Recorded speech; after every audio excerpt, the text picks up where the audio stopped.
আজি শিৱসাগৰৰ দিখৌ দলঙত যি ধৰণে সাংঘাতিক ভিৰ হৈ আছে, ঠিক সমান্তৰালভাৱে নাজিৰাটো কিন্তু সাংঘাতিক ভিৰ। নাজিৰা দিখৌ দলঙৰ পৰা নাজিৰা চাৰিআলিলৈকে ইমানেই এটা যান জঁটৰ সমস্যা হৈছে, অৰ্থাৎ গাড়ীৰ সংখ্যা অধিক হোৱাৰ লগে লগে বৰ্তমান সময়ত যান জঁটৰ সমস্যা কিন্তু দিনক দিনে বৃদ্ধি পাইছে। আজি আপুনি চাওক, নাজিৰা নগৰখনত বৰষুণ জাক এৰাৰ পাছতে বৰ্তমান সময়ত যান জঁটৰ যি সমস্যা বা গাড়ীৰ যিটো সংখ্যা যথেষ্ট ভিৰ হৈছে। ইয়াত এতিয়া কাকো দুখ দিব নোৱাৰি, কাৰণ প্ৰতিঘৰ মানুহৰ ঘৰতেই এতিয়া গাড়ীৰ সংখ্যা বাঢ়ি গৈছে আৰু গাড়ীৰ সংখ্যা বাঢ়ি যোৱাৰ লগে লগে পথটো একেটাই, ৰাস্তাৰ সমান আকাৰটো একেই আছে। সেয়ে গাড়ীৰ সংখ্যা বৃদ্ধি পোৱাৰ লগে লগে যান জঁটৰ সমস্যা হোৱাটো স্বাভাৱিক। সেয়ে এই ক্ষেত্ৰত বিকল্প এটা পথ, যিহেতু ডাঙৰ পথ যিটো নিৰ্মাণ কৰি থকা হৈছে, পথটো যদি কম সময়ৰ ভিতৰতে নিৰ্মাণ হয় বা পথটো হোৱাৰ পাছত কিন্তু এই যান জঁটৰ সমস্যা কম পৰিমাণে হ'লেও অলপ পৰিমাণে হ'লেও কমিব। কিন্তু বৰ্তমান সময়ত এই যান জঁটৰ সমস্যায়ো কিন্তু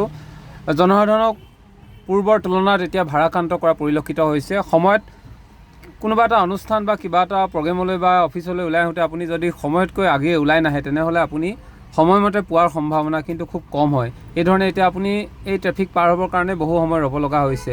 এটা সাংঘাতিক যান জঁট দিনক দিনে কিন্তু সকলোতে বৃদ্ধি পাইছে সমান্তৰালভাৱে নাজিৰাটো।